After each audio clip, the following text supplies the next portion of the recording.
Udah ada? Assalamualaikum warahmatullahi wabarakatuh. Waalaikumsalam warahmatullahi wabarakatuh. Salam sejahtera untuk kita semua. Pertama-tama marilah kita panjatkan puji serta syukur atas kehadirat Allah Subhanahu wa taala karena berkat dan hidayatnya kita semua dapat melaksanakan presentasi UAS dalam keadaan sehat walafiat.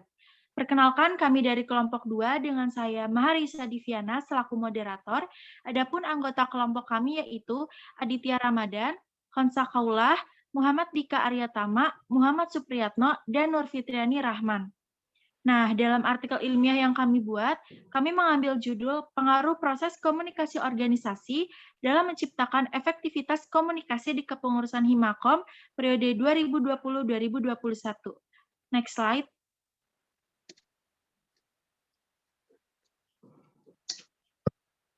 Sebentar ya, loading.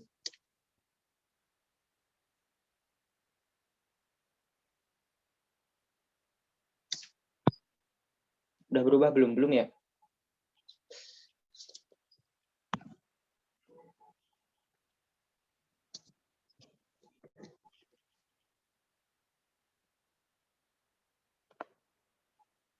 Untuk yang selanjutnya, saya akan menjelaskan mengenai latar belakang dan juga metode penelitian yang kami gunakan. Yang pertama ini mengenai latar belakang. Alasan mengapa kami memilih judul tersebut ialah karena kami ingin mengetahui gambaran objektif mengenai komunikasi apa yang diterapkan di dalam sebuah organisasi. Karena seperti yang kita ketahui bersama bahwa mahasiswa tak lepas dari organisasi. Dan untuk membuat organisasi tersebut berjalan dengan baik, maka diperlukan sebuah komunikasi yang efektif. Untuk itu kami ingin meneliti bagaimana pola dan strategi komunikasi dan efek apa yang ditimbulkan dari komunikasi tersebut di Himpunan Mahasiswa Sains Komunikasi atau Himakom, sehingga kami bisa menerapkannya di kemudian hari. Untuk metode penelitian yang kami gunakan, kami menggunakan metode penelitian deskriptif kualitatif dengan teknik pengumpulan data melalui wawancara, observasi, dan dokumentasi. Lokasi penelitian diadakan di Universitas Juanda Bogor, yakni Himakom periode 2020-2021, dan waktu pengambilan data dimulai dari tanggal 17 sampai 18 Januari 2022. Next slide. Untuk materi yang selanjutnya akan dijelaskan oleh Fitriani. Kepadanya dipersilahkan. Baik, terima kasih kepada moderator. Di sini saya akan menjelaskan 3 poin. Yang pertama itu tentang Himakom, yang kedua tentang komunikasi organisasi, dan yang ketiga tentang efektivitas komunikasi. Yang pertama di sini ada tentang Himakom. Himakom merupakan organisasi mahasiswa yang dikhususkan bagi para mahasiswa sains komunikasi sebagai fasilitator atau wadah untuk menyampaikan aspirasi-aspirasi yang diberikan dengan bidang komunikasi. Nah, dalam Himakom sendiri juga terdapat berbagai macam program kegiatan yang dikelompokkan ke berbagai bagian divisi. Next slide. Yang kedua ada komunikasi organisasi. Menurut Wirianto, komunikasi organisasi adalah pengiriman dan penerimaan berbagai pesan organisasi di dalam kelompok formal maupun informal dari suatu organisasi. Kelompok formal biasanya merupakan komunikasi yang berorientasi kepada tujuan atau kepentingan organisasi. Sedangkan komunikasi informal merupakan sebaliknya, yang dimana komunikasi tersebut tidak bertujuan atau berorientasi kepada kepentingan organisasi. Yang ketiga ini ada efektivitas komunikasi. Nah, efektivitas komunikasi itu dapat dilihat dari tingkat keberhasilan penyampaian pesan oleh komunikator kepada komunikan melalui media yang dapat menimbulkan akibat tertentu, entah itu perubahan sikap dan yang lainnya. Saya kembalikan kepada moderator. Terima kasih Fitria atas penjelasannya. Untuk poin berikutnya akan dijelaskan oleh Aditya Ramadan. Kepadanya dipersilahkan. Oke, terima kasih kepada moderator. Dan ini ialah poin-poin hasil dan pembahasan dari kelompok kami. Yang pertama yaitu peran dan fungsi Himakom. Yang kedua, strategi komunikasi Himakom. Yang ketiga yaitu pola komunikasi yang diterapkan Himakom. Yang keempat, hambatan. Yang kelima yaitu efek yang ditimbulkan. Dan yang keenam yaitu nilai akhir Himakom. Next slide.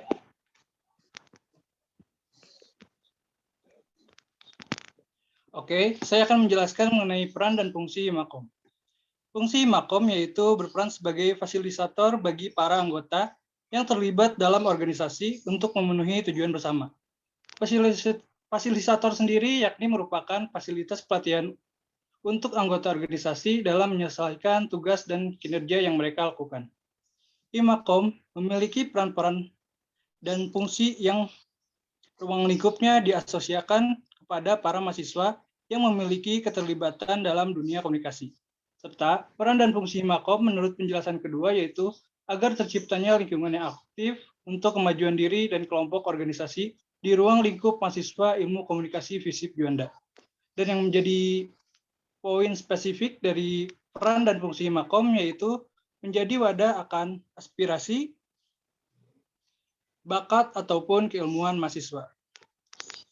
Sekian penjelasan dari saya dan akan diteruskan oleh rekan kami. Saya kembalikan kepada moderator. Terima kasih. Baik, terima kasih atas penjelasannya. Untuk yang selanjutnya akan dijelaskan oleh Supriyatno, kepadanya dipersilahkan. Baik, terima kasih atas waktunya pada Raisa selaku moderator. Untuk selanjutnya di sini saya Muhammad Supriyatno akan menjelaskan strategi dari Himpunan Mahasiswa Komunikasi. Yang dimana dalam strategi tersebut itu Himakom itu menerapkan 2 strategi ya. Nah, jadi ada 2 strategi komunikasi yang digunakan oleh Himakom, yaitu pertama dengan melakukan proses riset terlebih dahulu untuk menganalisis hal apa saja nih yang sedang dibutuhkan oleh mahasiswa, khususnya dalam hal potensi dan keilmuan yang berhubungan dengan program kerja yang akan dilaksanakan. Jadi menarik ya, dengan adanya riset, maka rencana-rencana kegiatan yang akan dilakukan oleh Himakom periode 2020-2021 itu akan berjalan dengan efektif gitu, termasuk juga dengan pola komunikasi yang digunakan. Nah, baru kemudian strategi yang kedua yaitu wujud implementasi dari rencana-rencana kegiatan yang sudah dilakukan. Proses riset sehingga mereka memiliki gambaran tentang kebutuhan-kebutuhan apa sajakah untuk setiap program yang akan dilakukannya dan disesuaikan dengan konsep serta bentuk kegiatannya. Nah, kemudian next slide ya.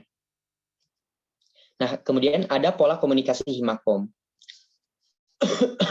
Nah, adapun untuk pola komunikasi yang digunakan oleh Himakom itu yaitu memakai pola komunikasi interpersonal, yang dimana pola komunikasi ini mengacu pada suatu sistem yang melibatkan 2 orang atau lebih dengan harapan adanya timbal balik secara langsung dari komunikasi yang dijalaninya gitu.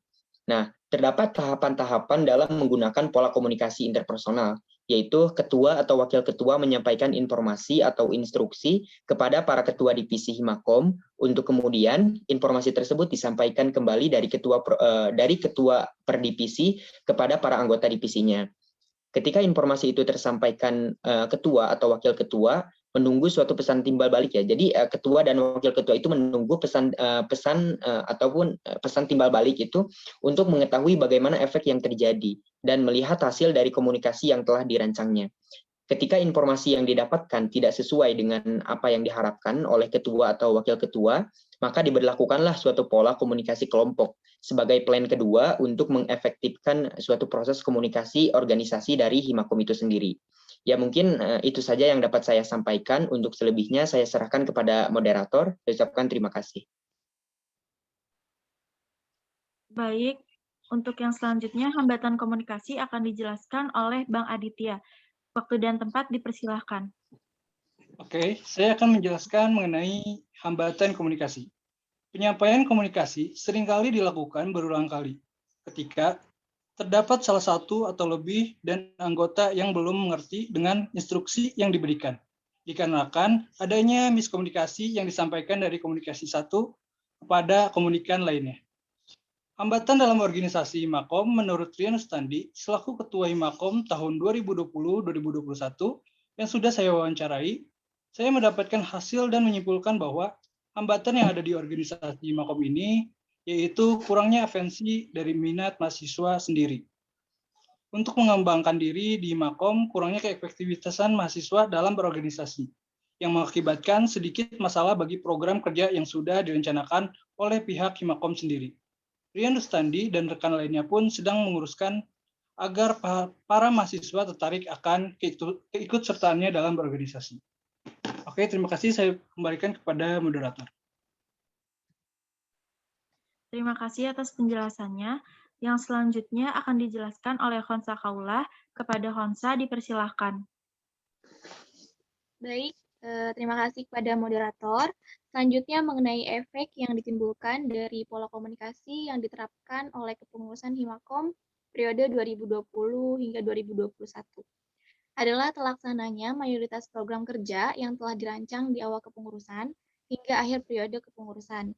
Seperti terlaksananya berbagai macam perlombaan yang menjadi proker dari divisi minat dan bakat, dan juga terlaksananya beberapa kajian yang bertujuan untuk mengembangkan potensi dan kualitas diri mahasiswa.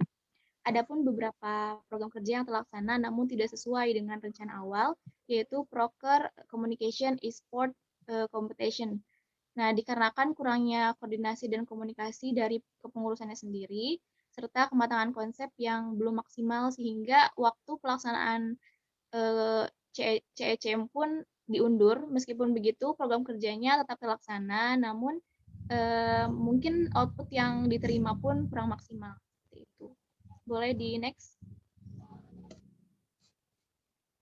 Nah, dan nilai akhir laporan pertanggungjawaban yang diberikan oleh Dewan Pengawas Himpunan kepada Himakom periode 2020-2021 sebesar 93, di mana nilai ini didasari oleh 3 kriteria dan standar mutu penilaian berupa program kerja, keselarasan, dan proposal atau laporan, di mana ketiga kriteria tersebut diakumulasikan dan dibagi 3 hingga diperolehnya nilai akhir sebesar 93. Dikarenakan nilai mutu yang dicapai oleh kepengurusan Himakom Kabinet Membumi ini telah melebihi nilai rata-rata yang telah ditetapkan, di mana nilai rata-rata tersebut berjumlah 83, sedangkan nilai akhir laporan pertanggungjawaban kepengurusan Himakom sebesar 93. Dengan itu, kepengurusan Himakom periode 2020-2021 dinyatakan lulus serta diterima laporan pertanggungjawabannya. Sekian dari penjelasan saya kembalikan kepada moderator. Untuk materi yang terakhir, yaitu kesimpulan, akan disampaikan oleh Muhammad Dika Aryatama. Kepada Dika, waktu dan tempat dipersilahkan. Baik, terima kasih moderator. Di sini saya akan menjelaskan tentang kesimpulan ya. Berdasarkan hasil penelitian mengenai pengaruh proses komunikasi dalam menciptakan efektivitas komunikasi di kepengurusan Himakom periode 2020-2021, maka dapat disimpulkan bahwa pengaruh proses komunikasi dalam menciptakan efektivitas ini dianggap efektif melihat nilai akhir yang didapatkan oleh Ormawa itu sendiri. Ya, walaupun ada beberapa hal yang tidak sesuai dengan rencana, tapi substansi atau intinya itu dapat. Dan faktor yang mendukung komunikasi di Himakom adalah adanya pola komunikasi yang dilakukan dalam proses traksi dari Himakom, yaitu pola komunikasi interpersonal yang dimana pola komunikasi tersebut mengacu pada suatu sistem yang melibatkan 2 orang atau lebih dengan harapan adanya timbal balik, yang dimana strategi timbal balik ini dinilai efektif dalam komunikasi organisasi sendiri. Penting sekali hubungan timbal balik sehingga keefektivitasan kinerja dapat berjalan dengan lancar. Selain itu, strategi pendekatannya haruslah dapat membangun sebuah hubungan yang dapat melancarkan kinerja untuk kedepannya. Aspek-aspek yang diteliti dan dari penelitian ini dilakukan dengan pendekatan deskriptif kualitatif. Maka untuk lebih mendalami faktor apa saja yang turut berpengaruh terhadap kinerja kepengurusan tersebut, perlu kiranya dilakukan penelitian lebih lanjut dengan pendekatan kualitatif. Mungkin itu saja kesimpulan yang dapat saya sampaikan. Saya kembalikan ke moderator. Baik, demikian tadi presentasi kelompok kami. Saya sebagai moderator memohon maaf atas kekurangannya dan terima kasih untuk perhatian Pak Beri juga Bu Rita selaku dosen mata kuliah Dasar-Dasar Organisasi dan Manajemen. Billahi taufiq wal hidayah. Wassalamualaikum warahmatullahi wabarakatuh. Waalaikumsalam warahmatullahi wabarakatuh.